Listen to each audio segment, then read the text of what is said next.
Ms. Mace from South Carolina. Thank you, Madam Chair, and thank you for the invitation to participate in today's hearing. Ms. Goss Graves, so-called, quote, expert in women's rights.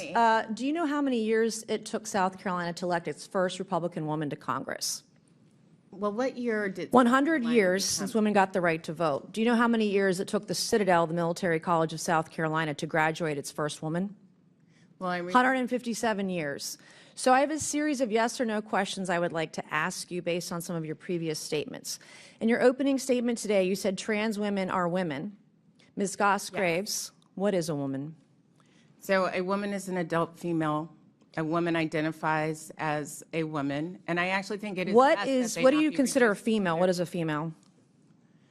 So there are some women who were assigned a female. You say you're here to defend women. You say you're here to defend women, but shouldn't you be able to define one? Shouldn't you be able to define one if you're for women's rights? That's literally what I'm. Ms. Goss Graves, do women have penises?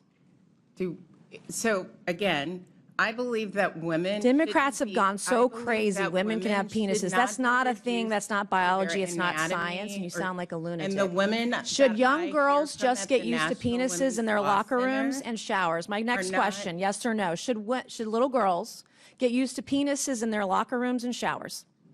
Yes or no? I don't know what you're talking about, but what I will say. Oh, I absolutely do. We've heard testimony today about trans women. Those are women with penises. Those aren't real women. I'm going to reclaim my time. When President Trump issued an executive order to keep men out of women's sports, thank God he did. You said it was sexist. Yes. Bullying that harms all students. Correct. Is it sexist, yes or no, to protect women from men in sports? Yes or no? If Can't answer the question. Is it sexist to acknowledge basic science? Men and women are built differently. Is it sexist to acknowledge science? Can't answer the question.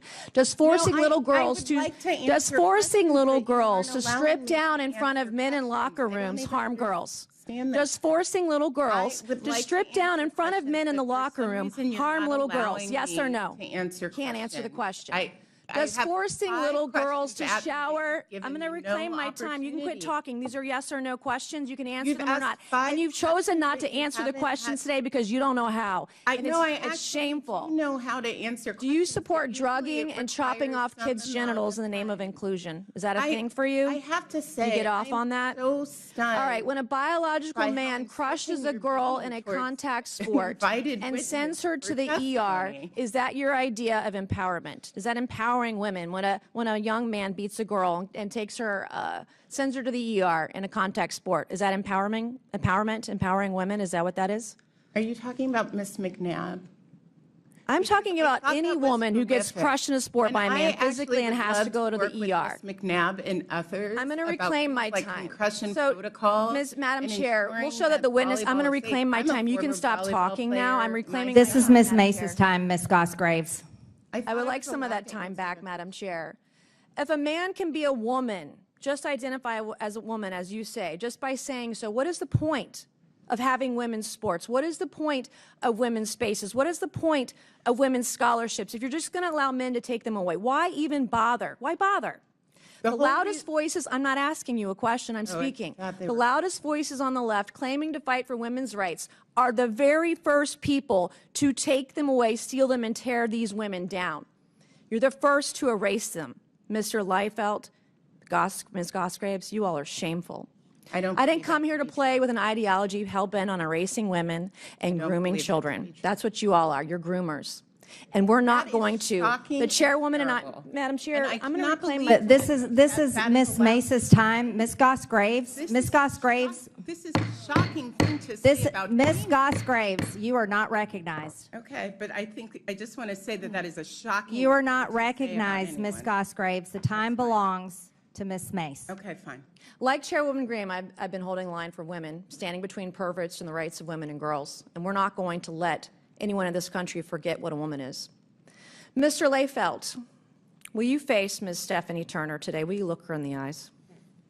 Will you apologize to her for the way that she was treated by USA Fencing, standing up for women and girls, women's rights, standing her ground as a woman who only wanted to fence with other women? Will you apologize to her today? Congresswoman Mace, Ms. Turner was given a black card under our rules. Will which you align with those of apologize for the way International she was Federation. treated? So that's a no. So, won't do it. Congresswoman, if I could respond to one thing. You know what's Ms. unbecoming of a Turner's- leader? You said this just in your testimony just like 5 minutes ago. Yes, ma'am. That you've said several things that are just disgusting and unbecoming of a leader, to use your words.